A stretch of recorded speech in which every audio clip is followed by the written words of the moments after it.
ISKCON সহ সকল উগ্র হিন্দুত্ববাদী সংগঠনের রাষ্ট্রবিরোধী কর্মকাণ্ডের উপর নিষেধাজ্ঞা আরোপের দাবি।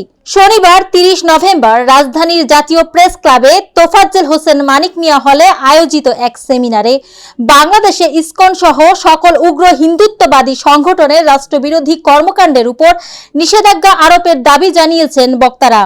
মুসলিম রাইটস ফাউন্ডেশন কর্তৃক শনিবার সকালে আয়োজিত এই সেমিনারে বিষয়বস্তু ছিল ইসকন সহ সকল উগ্র হিন্দুত্ববাদী সংগঠনের রাষ্ট্রবিরোধী কর্মকাণ্ড নিষিদ্ধকরণ আইনি প্রেক্ষিত। সেমিনারে মূল প্রবন্ধ পাঠ করেন বাংলাদেশ সুপ্রিম কোর্টের আইনজীবী ব্যারিস্টার মোহাম্মদ আলী আক্কাস চৌধুরী। সেমিনারটি সঞ্চালনা করেন মুসলিম রাইটস ফাউন্ডেশনের প্রতিষ্ঠাতা সদস্য বাংলাদেশ সুপ্রিম কোর্টের আইনজীবী অ্যাডভোকেট মেজবা উদ্দিন চৌধুরী সুমন। অনুষ্ঠানে আরও বক্তব্য রাখেন মুসলিম রাইটস ফাউন্ডেশনের সহ সাধারণ সম্পাদক মোহাম্মদ আরিফুর রহমান, মুসলিম রাইটস ফাউন্ডেশনের তথ্য ও গবেষণা বিষয়ক সম্পাদক বাংলাদেশ সুপ্রিম কোর্টের আইনজীবী অ্যাডভোকেট শেখ ওমর এবং মুসলিম রাইটস ফাউন্ডেশনের অর্থ বিষয়ক সম্পাদক সাংবাদিক এস.এম.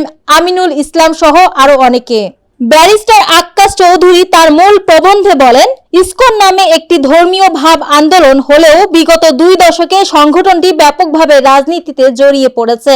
বিশ্বব্যাপী এই সংগঠনটি মার্কিন ভারতের আধিপত্যবাদের এজেন্ডা বাস্তবায়ন করে।